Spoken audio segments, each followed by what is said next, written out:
Well, Larry, it's great to have you.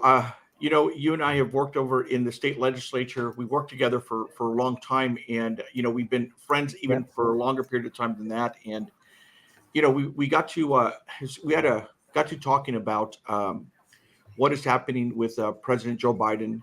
And while a lot of the discussion that we get into has been political as to does he step down, does he not? And you and I kind of had a great discussion as to the mental health aspect of this, and really, I guess what people are forgetting is kind of there's a sense of sympathy that I don't know sympathy, but a sense of there's a human aspect that I think it's missing from all this is what is going on with him. Are we making too much political hay here, or should we kind of focus more on on the health of the president? And I just wanted to kind of chit chat with that with you and everyone who's listening into this podcast. Well, you know, to me, this is really simple. This is a mental health issue. When the debate with President Trump happened a couple weeks ago, my wife was very, very interested in watching it. She's not very politically active, so she wanted to see where the candidate stood. And 3 sentences in, she said, something's wrong with President Trump. I mean, with President Biden. And you knew it. You can see it. You can see that look in a person's eye, not just the way they talk. Anyone who has experienced having a family member suffer with Alzheimer's or dementia knows that look, and they've seen it. And now we know. And it's unfortunate for the president. It's unfortunate for his family. But the truth, the truth is the truth. He's suffering with a mental health issue that will not get better. It only gets worse. Well, and Larry, a lot of this discussion now is now centered around, we saw that debate. Right afterwards, a lot of people had the same expression, saying, what do we do now? There's no way he can continue on. But then you see it 2-3 days later, and then you've got a whole change in the message. No, he's got to continue on, and not because, and the discussion wasn't because of his cognitive decline or stance. It was he's the best one suited to beat Donald Trump. Right. To my history. For anyone that sees this, I have been a registered Republican my entire life. I never bought into the Trump shtick from the moment he came down the escalator. I made that loud and clear to everyone I worked with and around. I retired from the state Senate at the end of last year, partly just because I morally couldn't continue knowing that I was not a Trump supporter. And I felt more comfortable retiring rather than trying to pretend like I couldn't say anything. So I've never been a Trump supporter. And to me, this is about mental health. President Biden is suffering from a mental health issue. We all know it. People just don't want to say it. And if you give me a little, Democrats in California have talked a great mental health game, but in my experiences, when I've watched them deal with real mental health issues, they have turned their backs. There were times when I worked in the state Senate, Senator Pat Wiggins comes to mind, where she was suffering from Alzheimer's dementia. She had episodes of outbursts in Senate hearings on the floor. But that was a time they needed 27 votes, and they needed her vote for a budget. And instead of her resigning, they brought her up and they circled people around her and told her when to vote yes and told her when to vote no so they could pass a budget. That was a moment I realized that that there are times where people care more about politics than they do about mental health. The same thing with Senator Ted Vincent. He suffered from the same cognitive issues at the end of his career, but he did not step down because they needed his vote. We're at another time in a national history where we all know our current president suffers from a mental health issue. He shouldn't be in charge of the nuclear codes. I'm just some small guy living in Sacramento. He shouldn't. He should step down for the good of his country and for the good of himself and his family. And I am mad at Joe Biden. She's been hiding it. She's been hiding him. His small team have been orchestrating this for however long. I don't know. It progresses. It's not something that just hits you tomorrow. It's just now he got it came unveiled during that debate. She couldn't jump on stage and save him, and it's out there. George Clooney held the fundraiser, and during the fundraiser, looks around the room and goes, "Oh my God, this man is not the man I know," and then wrote about it. We need to take it seriously because he will not beat Donald Trump in November. Period. And if do you think they're letting this thing go on just because they believe that he is the best person or best suited to beat Donald Trump, and it's oftentimes when you oftentimes you the one, whether you're suffering through whatever it may be, you're the last one to admit that you've got the problem, right? Whether it's alcohol, whether it's anything else, you're always the last one. And is it he the last one, or is it the family the last one, or it's like we've got to let him, whether he wins or loses, kind of go through the final stages of this presidency and this election. Hector, this is not prostate cancer where you get it cut out and they go, "Oh, unfortunately, we didn't get it all. And, you have 8 months to live." Your mental capacity is still there. You're going to ask the guy who's suffering from the mental disease to make a decision he may not be capable of making because he's the last one to know. He's the last one to figure it out. We know, Hector, all politicians are narcissists at some level, so he shouldn't be making this decision. Someone should be telling him to step down. And I don't know how this process happens, but it's got to happen, or there were too many people that who are voters who were not going to vote for Donald Trump that are not going to vote for Joe Biden now. And let me say one more thing. Despite all of this, he's like only 1% down in national polling. So the message to me is people want someone different. And I'm guessing that's going to be Kamala Harris because that seems to be the natural progression if that takes place.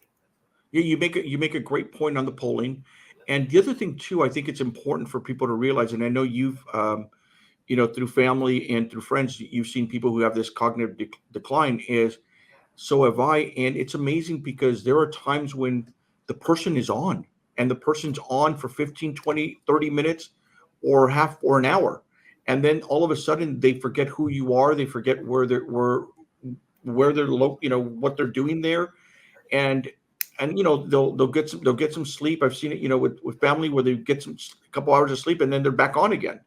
Well, during that same debate, my wife was just talking aloud and she goes, "What time is it in right now in Washington?" And I said, "Well, it's about 9:00 because it was about 6:00 when this was when she was watching." She goes, "I wonder if he has sundowners where you function worse after 8 p.m. And then coincidentally, he has a meeting with governors a couple days later where his staff says, "Yeah, we're going to try to get him more sleep and we're going to have him not have meetings after 8 p.m. Those are all signs of sundowners. And it's not his fault. It's not his fault. He's got a he's mentally deteriorating right before our eyes. And we need to make a change. That's a great point. We're not blaming him. We're not saying, anything on this whole thing, but it's you're right. This is kind of beyond his ability, and it's a thing that continuously, father time catches us a little bit differently.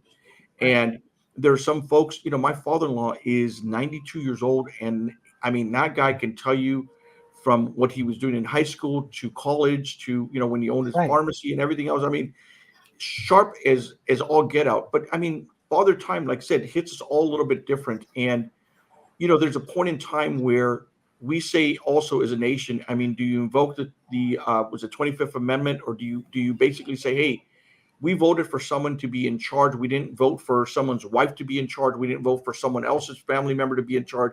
We voted for a commander in chief, and is a commander in chief in that position to be able to make these tough decisions, or has something been compromised? And if something's been compromised, then that decision needs to be made. Right. If look, we've been throwing around the 25th Amendment for a couple of years now, because of what happened with January. We wanted to throw the 25th Amendment around when Trump had what 72 hours left to go in office. They wanted to try to invoke it because they thought it was that important. I would just say, look, as a person who's a never Trumper, but who is a true conservative at heart, yeah, it seems to me that if there was ever a time to consider the 25th Amendment, it's when a man is suffering from Alzheimer's or dementia. And reasonable people need to come to that conclusion and stop trying to trick the American public, because it will backfire. Look what happened with the debate. It backfired. And people now, reasonable people, the Senator Bennett from Colorado went on CNN 2 nights ago and said, if Joe Biden runs, they will not only lose the White House, but the House of Representatives and the Senate. And this is a reasonable, rational Democrat saying that. George Clooney comes out with this op-ed, which apparently was not, the former President Obama had apparently seen it and did not red flag and say you shouldn't run that. So to me, this is a national conversation about mental health. And do we care about it? We should be caring about Joe Biden, no matter where we stand politically. And caring about him means caring about the nation. And yeah, that means he would have to step down now, and Kamala Harris would be president for the next couple months. But I'd point out, everyone thought Mike Pence was going to get the floor wiped up with him by Kamala Harris during that debate 4 years ago. And if I remember right, she did not hold up very well under pressure. So I don't know that it's this safe assumption that if she's suddenly the nominee, she wins. She'd have to be under intense pressure for 4 months. Could she take it? Her whole history will be reviewed and reviewed again. And she was put in charge of the border by President Biden. I'm looking at the border as a complete mess. That to me is her responsibility, since she was given it to her as her number one issue to take care of. So there are things that she may not hold up under that pressure. But more important than that, it's mental health. He's not fit mentally to be president, and it's not his fault.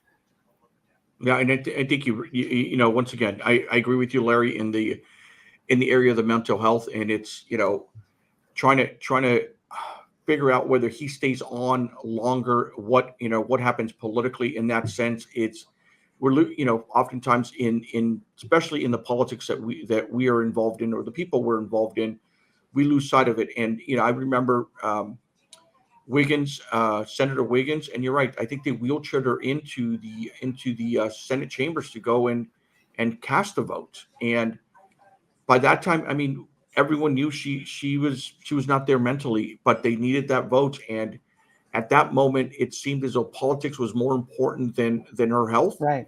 And it's looking like right now we're having this discussion, and it seems as though once again we are seeing, and now from the highest office in the nation, where is politics right now more important than health? And does he continue to stay on? Does he decide to step down? I mean, he's going to have a I was reading a little while ago, he's got a interview set up over on with Lester Holt on Monday at the Lyndon B. Johnson Library to commemorate the signing of the Civil Rights Act.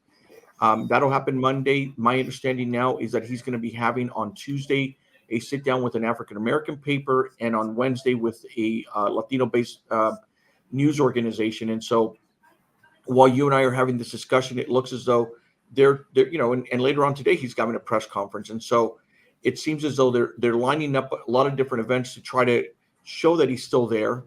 I don't, and you're right in the sense of. So if I can interrupt, but now it's all coming out, Hector, that they're feeding these, and I'm not saying Lester Holt, but some of the down tick the down ticket media.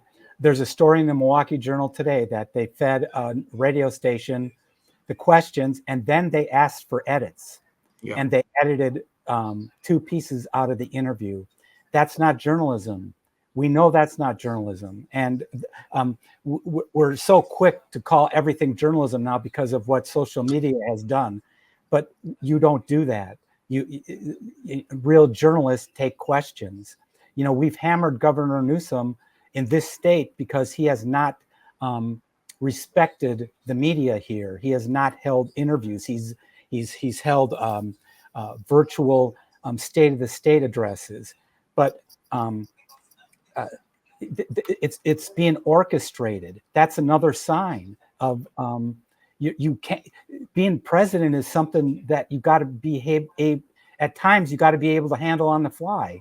And we're talking about this, and I'm looking at the clock 1 hour before he's holding a live press conference. He may do just fine. He may get through it just fine because, like you said earlier, he might be sharp at this moment. It may go great, but we saw what happens when you're not on, when the disease has taken a hold of you. And again, a story, my wife's father, when he was advancing, he was smart enough to know he couldn't drive, yet his wife went bowling one day and they had a home security system, and a shyster salesman came up on the door, and while his wife was bowling, replaced the security system because he was at a moment of not being very clear. And his wife comes home and puts in the security code, and the alarms go off because it's a different system. My point is hour to hour, you are a different person when you are suffering from this situation. And I don't blame Joe Biden anymore for it. He can't pick the time of day that he's going to be on or off. It happens, and it hits, and at the most unexpected moments.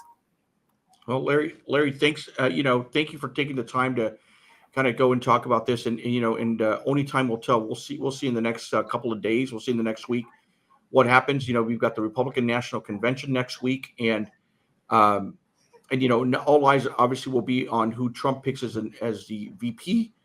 It'll be on the convention, but just like we saw with NATO now, every single step that the president takes, everyone's kind of looking at signs, and you're starting to see a few more people, a lot more people coming out and saying, "Hey, maybe it's time he hangs it up and rides into the sunset." And so, we'll see what happens, Larry. Well, thanks for talking about it, Hector. Take care. See ya. Bye.